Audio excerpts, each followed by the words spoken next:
So again, it's breaking that generational curse.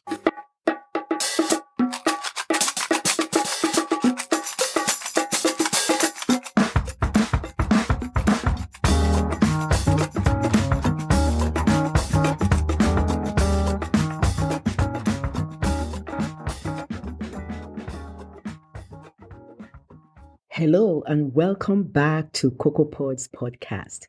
My name is Dr. Bola Sogadi. I'm a women's health specialist and I'm your host. So we continue in these conversations about difficult relationships. Please keep listening to CocoaPod's podcast. Thank you. So we continue our discussions with Charles. So that bond between me and my dad, it wasn't, now I can talk to him as we got older, but then, like I said, I just feel he was never there. So yeah, I just didn't have that bond with my dad. I chose to go and talk to cousins, and my cousins, they was single, and plus seeing what they do. And like I said, just that model. It's that model. My granddad passed when I was 18. Now, I know if my granddad was here, I know I would have listened to my granddad, because he probably would have whooped me with his cap, but I would have listened to him because I was very close with my granddad. My grandmother, my granddad, I was very close with my grandmother and granddad. My grandmother and granddad were still married as well. So I was very close to them. Like I said, that generational curse, I wish I could have broke that earlier than now. I wish I should have. I could have. But I was just, that modeling was everything for me. And I just couldn't break that mold. It's like once you got that model on you, it's hard to get that monkey off your back. So. Wow. So you are breaking a generational curse. Yes, ma'am. Yes, ma'am. Wow. Now you guys have a very unique situation, because I see a lot of women every day, in that you went through all of this. I think your wife said you actually got divorced, like officially. Yes. But you're together now. You guys are happier. And she talked about just feeling shame, yes. And like, oh my goodness, what will her friends say? What will her family say? She's divorced. Mm-hmm. And she just felt shame. Yes. I mean, what were you feeling during this period of all of this? I was embarrassed as well. But I wasn't ashamed. I said the only shame part comes from me hurting her. I couldn't face a lot of my family members, and everyone knows what happened. And I understand her shame. I understand that, but I had people rooting.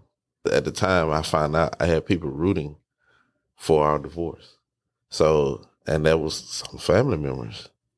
So I was like, wow, for his family, I thought family would come to me, hey, you was messing up, you get yourself together.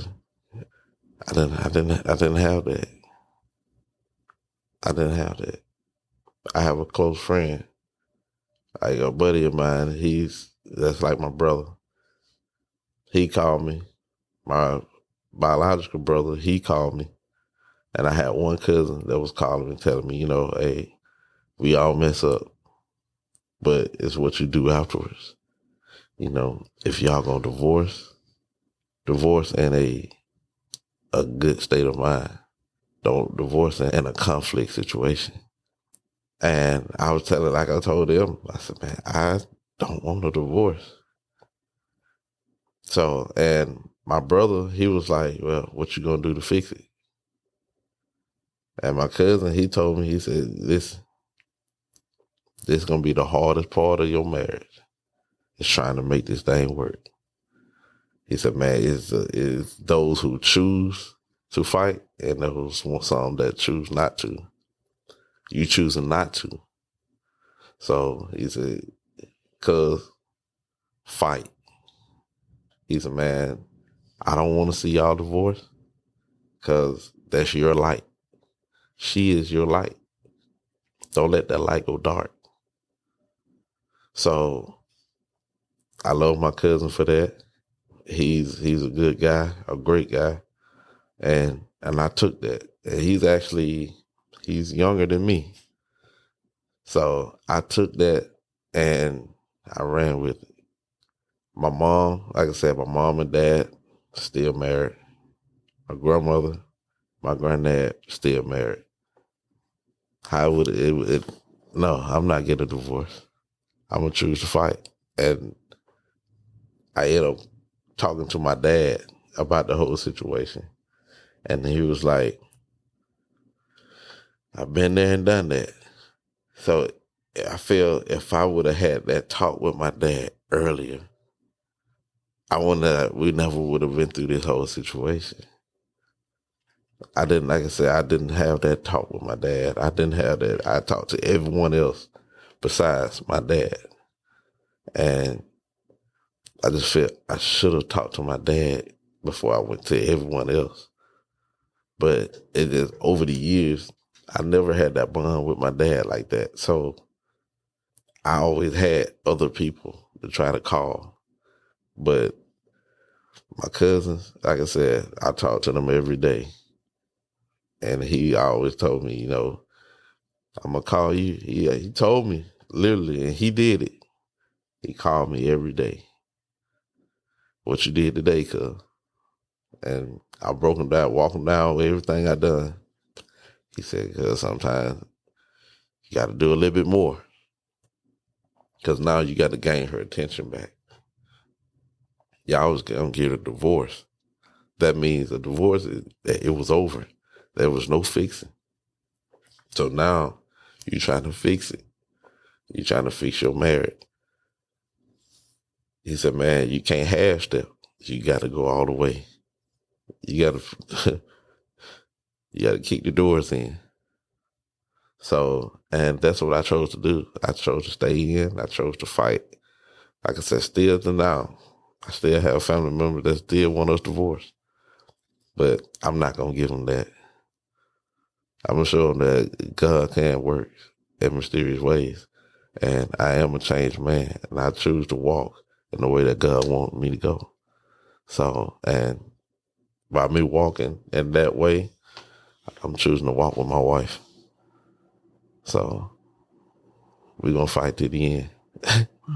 Wow. I love your choice of words, fighting. I just want to go to the being the Yes, provider. ma'am. She Yes, talked ma'am. about how, if you messed up, you would, shower her with gifts and then she would forget. I mean, did you feel, was that helping your ego? Did you feel there's something we talk about, the God complex? Did you feel like, I'm the man. I'm going to provide everything. I'm like God to this woman, Yes, ma'am. Because I was doing that. Like I said, it's mentality, how I was raised. I was doing that because my dad, that's one thing my dad always told me, regardless of what, be a provider. Gifts always change a woman's mind. And so I used to watch my dad buy my mom flowers. I used to watch my dad, when he's over the road, he always come back with something for my mom. I never asked questions with my dad, but so that's what I seen. So I was like, okay, I'm gonna take that and I'm gonna apply it. So when me and her got together, oh man, think what, a weekend, I just started buying her anything. I just got to the point, I just started giving her my credit card. As we got older, I started buying her jewelry. I always order clothes. I show her, you like this? I order some clothes for her. I order some shoes for her, the cars. And I know that'll keep a smile on her face. Through it all, she can be embarrassed about everything, but I feel with a gift where people can look at it, they can say what they want, but at the same time, this gift, that's making up for me because I know I did a lot of wrong in our marriage. And I'm not trying to buy a gift to make her forget. I'm buying gifts because she deserves it. You know, I'm not saying that buying gifts erase everything that I've done, but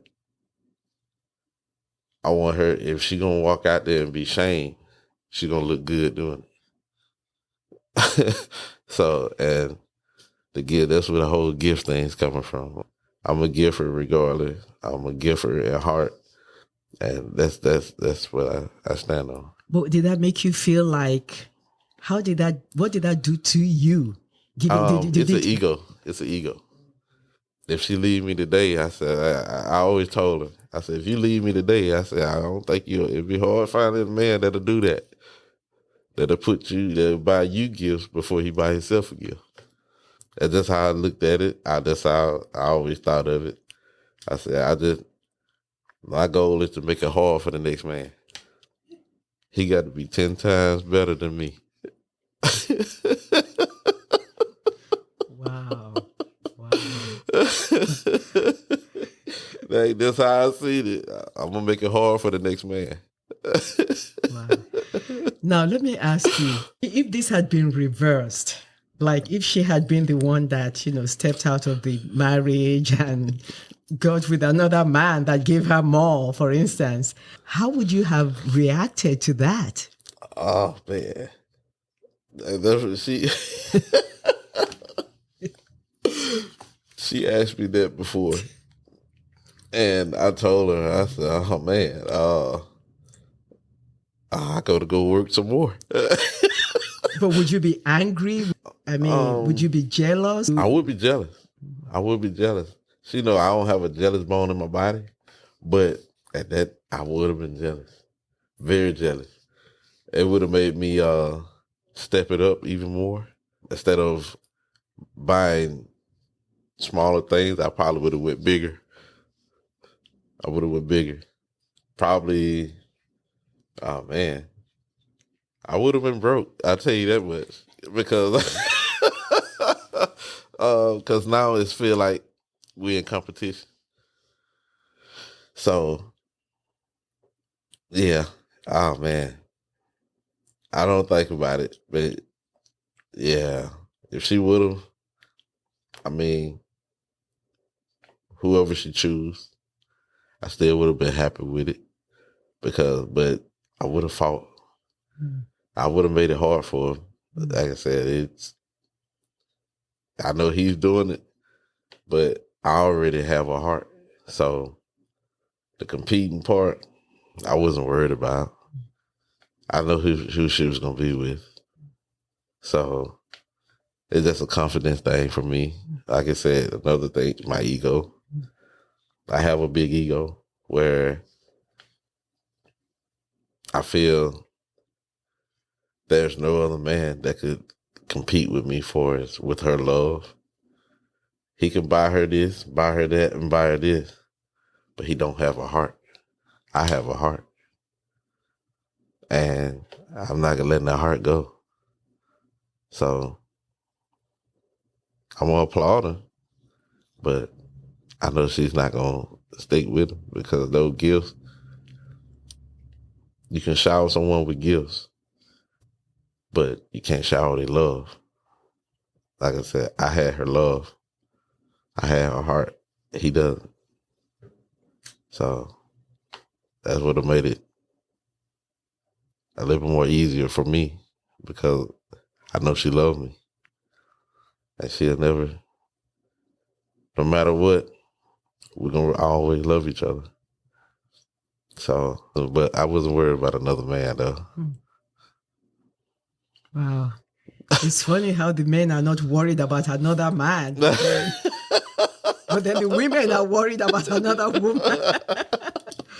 But that is crazy. But let me ask you, if, there's a young couple at that stage where you guys were, with the arguing stage, this day and age, what would you recommend that they do so that it doesn't, escalate down to being separated, being divorced? Yes. What can they put in place now?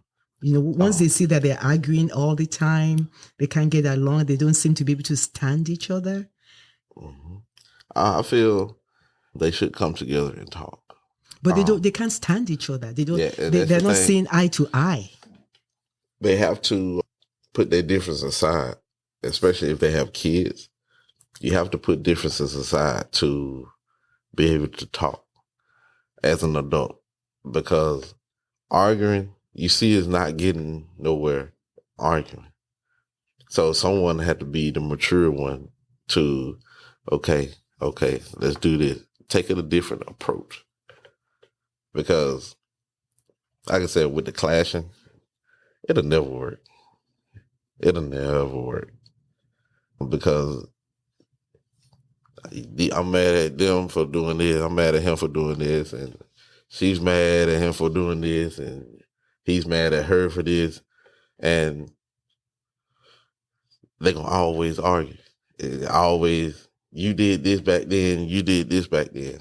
That sounds like the woman. They're the ones that I remember all the way back. Yeah. And you have some men that's out that try to throw shade as well.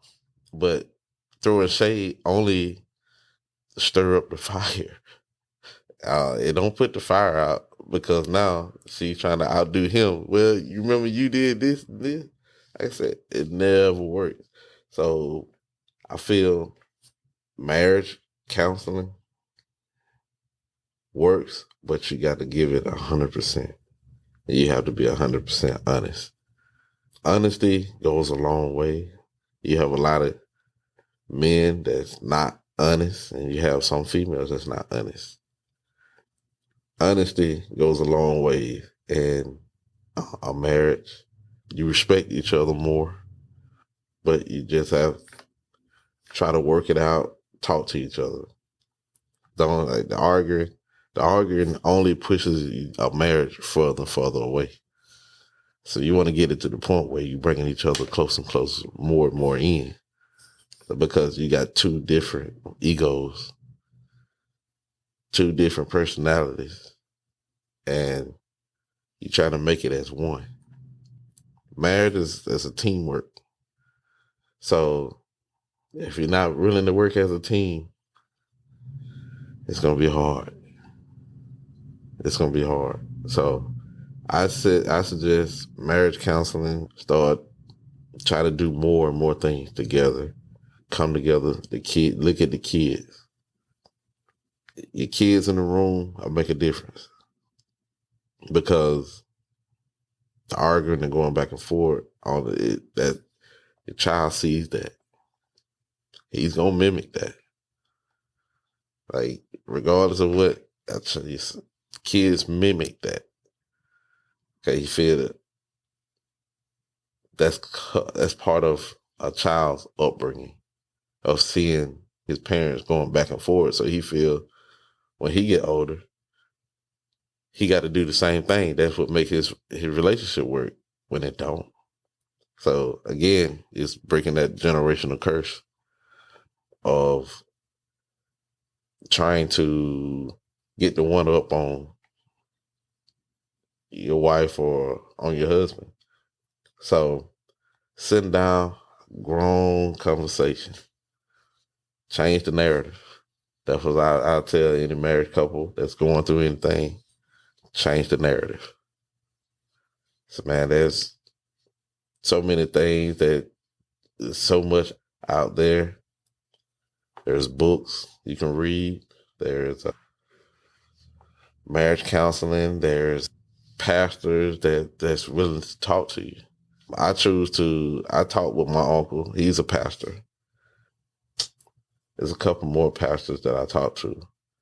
And, you know, I had one pastor, only one, that said, you know what, I've been through the same thing. So there's always someone out there you can talk to that's going through the same thing as that you're going through. And only thing that pastor, he always told me, I take this and I use this, I apply it today. Again, change the narrative. Change the narrative. So I encourage anyone that's going through it, again, change the narrative. If you know you want to be there, change the narrative. So that's that's how I feel about it. Wow. But you know, this is powerful, what you're talking about. But you talk about, it's not like a one-time thing that you or her are getting some kind of therapy. Because I know the young people these days, they call it, you know, go for therapy, and they have no shame about it anymore. Like, just like you're going to get your pap smear done or your physical, you should go see your therapist. No big deal. Oh, yeah. So it should be, you know, like not a one-time thing, you know, it should be like a frequent thing so that you can keep reinforcing the behavior, right? Mm-hmm. It can be a 2-week thing. Every 2 weeks, you want to, you know, reach out to someone. Or once a month thing, just to keep checking in. My brother, I talk to my brother every day. He's married. And we talk about married thing. Plus, both of us, we get the enjoyment of talking about cars at the same time. I see, from the kind of cars you guys have. And I call him, ask him about this, or he'll call me, hey, what you think about this? And so I have my brother that's in my corner, as I feel my therapist. My dad, oh man, sometimes I'm on the phone with my dad 11, 12 o'clock, 1 o'clock in the morning, you know, and we just talking. And sometimes we talk about marriage, sometimes we talk about life. You know, I have my best friend, which I call him my brother too. Me and him talk about, well, he's not married, but he's in a relationship. And me and him talk about relationships. We always do this therapy thing. You know, you don't necessarily have to get with a preacher or go to a marriage counseling. You don't have to always go through.